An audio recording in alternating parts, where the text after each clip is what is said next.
নমস্কার বন্ধুরা। অবশেষে কেন্দ্র সরকারের কর্মচারী এবং পেনশনারদের বহু প্রতীক্ষিত অষ্টম বেতন কমিশনের অফিসিয়াল গেজেট নোটিফিকেশান জারি হলো। 3রা নভেম্বর 2025 এই বিজ্ঞপ্তিটি জারি করা হয়েছে কেন্দ্র সরকারের পক্ষ থেকে। এবং এখানে আগামী যে অষ্টম বেতন কমিশন যেটা গঠন হয়ে গেছে তার রূপরেখা কেমন হবে, সমস্ত বিষয়গুলি এখানে বলা হয়েছে। বেতন এবং পেনশন সংক্রান্ত কী কী বিষয় তা রেকমেন্ড করবে এবং এই গেজেটে উল্লেখিত শুধুমাত্র এই 9 ধরনের কর্মচারীরাই এই অষ্টম বেতন কমিশনের সুবিধা পাবেন। এর বাইরে কিন্তু আর কেউ সুবিধাটা পাওয়া যাবে না। এবং এখানে ভাতা এবং বেকারদের জন্য কী সুযোগ সুবিধার কথা বলা হয়েছে বা সেই সঙ্গে কত মাসের মধ্যে বা কত দিনের মধ্যে অষ্টম বেতন কমিশনের রিপোর্ট দিতে বলা হয়েছে এবং সেখানে অন্তর্বর্তীকালীন কোনো সুযোগ সুবিধার কথা বলা হয়েছে নাকি, এবং ডেথ কাম রিটায়ারমেন্ট যে বেনিফিট সেখানে কি বলা হয়েছে, এই সমস্ত বিষয়গুলো আলোচনা করবো। আশা করি ভিডিওটি শেষ পর্যন্ত দেখবেন, কারণ অষ্টম বেতন কমিশনের কিছুটা হলেও আন্দাজ এখান থেকে পাওয়া যাবে যে কী কী বিষয় পাওয়া যেতে পারে। কতটা অ্যামাউন্ট পাওয়া যাবে সেটা তো পে কমিশনের রিপোর্ট পাওয়ার পরে, কিন্তু কী কী বিষয় হতে পারে সেটা কিন্তু এখানটায় একটা পরিষ্কার ধারণা পাওয়া যাবে। দেখুন, আপনারা মোটামুটি জেনে গেছেন যে অষ্টম বেতন কমিশনের যে চেয়ারম্যান হয়েছেন শ্রীমতী জাস্টিস রঞ্জনা প্রকাশ দেশাই এবং পঙ্কজ ঘোষ পুলক ঘোষ, যিনি হচ্ছেন পার্ট টাইম হিসেবে থাকবেন, এবং আর একজন হচ্ছে পঙ্কজ জৈন। এই 3 জন হচ্ছে অষ্টম বেতন কমিশনের মেম্বার, যার মধ্যে জাস্টিস রঞ্জনা প্রকাশ দেশাই হচ্ছে চেয়ারম্যান। এটা হচ্ছে অফিসিয়াল গেজেট নোটিফিকেশনের প্রথমেই আছে এবং এটা দেখুন দেয়াই আছে 3রা নভেম্বর 2025 বিজ্ঞপ্তিটি জারি করা হয়েছে। এবার এখানে বলা হয়েছে প্রথমে যেই কমিশন কী কী বিষয়ে পরিবর্তন নিয়ে আলোচনা করবে। বিভিন্ন ধরনের ভাতা, বেতন এবং সেই সঙ্গে অন্যান্য যে সুযোগ সুবিধা পাওয়া যায় তার কোনো পরিবর্তনের প্রয়োজন আছে নাকি, বা কোনো রেশনালাইজের কোনো কিছু প্রয়োজন আছে নাকি, এই সমস্ত বিষয়গুলো নিয়ে আলোচনা করবে। এবং যার সুযোগ সুবিধা পাবে এইখানে উল্লেখিত 9 ধরনের কর্মচারী, সেটা আপনারা দেখতে পাচ্ছেন।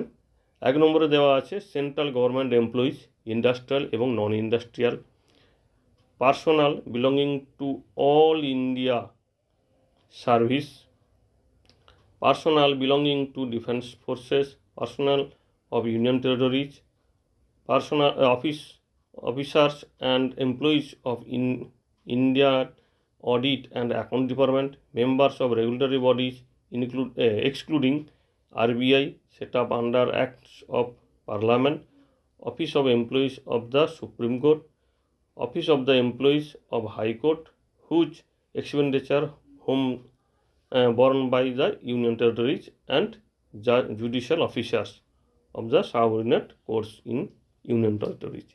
এই 9 ধরনের কর্মচারী শুধুমাত্র এই অষ্টম বেতন কমিশনের সুযোগ সুবিধাগুলো পাবেন এবং তাদের বেতন এবং অন্যান্য সুযোগ সুবিধা ভাতা নিয়ে কিন্তু পর্যালোচনা করতে বলা হয়েছে কমিশনকে। এরপর যে বিষয়গুলি বলা হচ্ছে সেটা দেখুন। প্রতিভা এবং দক্ষতার জন্য বেতন কাঠামো। সরকারি চাকরিতে প্রতিভা আকৃষ্ট করার জন্য, অর্থাৎ বেকারদের যাতে আরও আগ্রহ আসে এই বেতন কমিশনতে, সেটার বিষয়ে একটা বেতন কাঠামো তৈরি করতে বলা হয়েছে। কর্মসংস্কৃতি, দক্ষতা এবং জবাবদিহিতা এবং দায়িত্বশীলতা, কর্মচারীদের দায়িত্বশীলতা, যেটা সবসময় অভিযোগ উঠে কর্মচারীরা দায়িত্বশীল নয়, তো সেটার বিষয়ে যাতে বৃদ্ধি হয় সেটার কথা বলা হয়েছে। কর্মক্ষমতা এবং উৎপাদনশীলতার উন্নত করার লক্ষ্যে বিদ্যমান যে বোনাস আছে সেগুলোকে পরীক্ষা করা এবং তাদের কার্যকারিতা এবং সেগুলো আরও উন্নত করা যায় নাকি বা কোনোটার প্রয়োজন আছে নাকি, আর্থিক পরিমিতি, সমস্ত বিষয়গুলো কিন্তু দেখার কথা বলা হয়েছে। এবারে আসি ভাতা। বিদ্যমান যে বিভিন্ন ধরনের ভাতা আছে, সে কর্মচারীদের জন্য অনেক রকমের ভাতা পাওয়া যায়, শুধুমাত্র ডিএ বা ডিআর নয়, সে পড়াশোনার ভাতা বা ট্রাভেল অ্যালাউন্স, এরকম বিভিন্ন ধরনের যে অ্যালাউন্সগুলো থাকে, তো সেইগুলো নিয়ে একটা পর্যালোচনা করতে বলা হয়েছে এবং তাদের গ্রহণযোগ্যতা, তাদের আদৌ গ্রহণযোগ্যতা আছে নাকি তার শর্তাবলীটাও পর্যালোচনা করতে বলা হয়েছে। এবং ভাতার বহুবিধতা, অর্থাৎ সেগুলোর আরও কিছু বিস্তারিত কিছু করা যায় নাকি, আরও যাতে মানুষ সুযোগ সুবিধা বেশি পায় সেটার কথাও কিন্তু উল্লেখ করা হয়েছে। অবসরকালীন সুযোগ সুবিধা জাতীয় পেনশন ব্যবস্থা অর্থাৎ এনপিএস ব্র্যাকেটে কিন্তু বলা হয়েছে ইউনিফাইড পেনশন স্কিম সহ, অর্থাৎ একীভূত পেনশন স্কিম এর আওতাভুক্ত রিটায়ার কাম বেনিফিট গ্র্যাচুইটির যে সীমা সেটার পর্যালোচনা করা এবং তার উপর সুপারিশ করা। এছাড়া বলা হয়েছে জাতীয় পেনশন ব্যবস্থা অর্থাৎ এনপিএস এবং যেটা এটা নতুন আসছে ইউপিএস সেটা সহ তার আওতাভুক্ত কর্মচারীদের মৃত্যুসহ অবসর গ্র্যাচুইটি এবং পেনশন পর্যালোচনা এবং নিচের অনুচ্ছেদ বিবেচনা করা। নিচের অনুচ্ছেদ 3 বলতে বলা হয়েছে যেগুলো আনফাউন্ড এবং নন কন্ট্রিবিউটরি পেনশন স্কিম সেগুলোর কথা বলা হয়েছে। এটা হচ্ছে অবসরকালীন সুযোগ সুবিধার এই বিষয়গুলি কিন্তু তারা দেখবেন।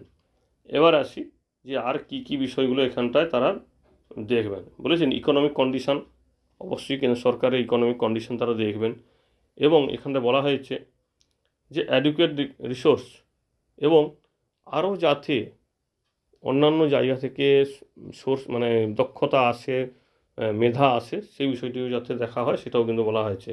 এবং 3 নম্বরটা যেটা একটু আগে বললাম যে unfound cost of non contributory pension scheme, অর্থাৎ কোনো নন কন্ট্রিবিউটরি পেনশন স্কিমগুলো থাকে সেগুলোতে কোনো আনফাউন্ড কস্ট আছে নাকি সেটাও কিন্তু পর্যালোচনা করতে বলা হয়েছে।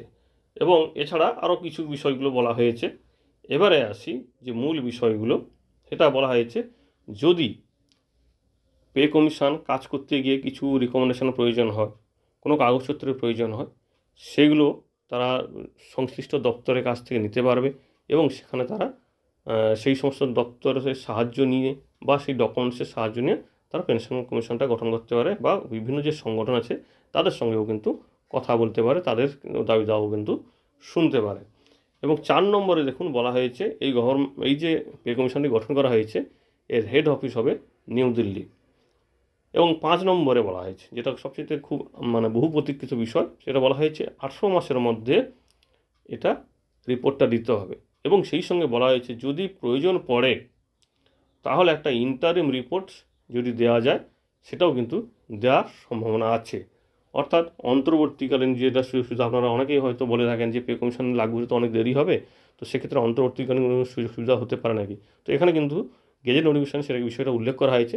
তো সেই রকম কিছু হবে নাকি তো আমি জানি না, কিন্তু এখানে উল্লেখ করা হয়েছে যে অন্তর্বর্তীকালীন কোনো সুযোগ সুবিধা ইন্টারিম কোনো রিপোর্টস যদি দেওয়া যায় সেটাও কিন্তু দিতে পারে কমিশন যদি প্রয়োজন হয়।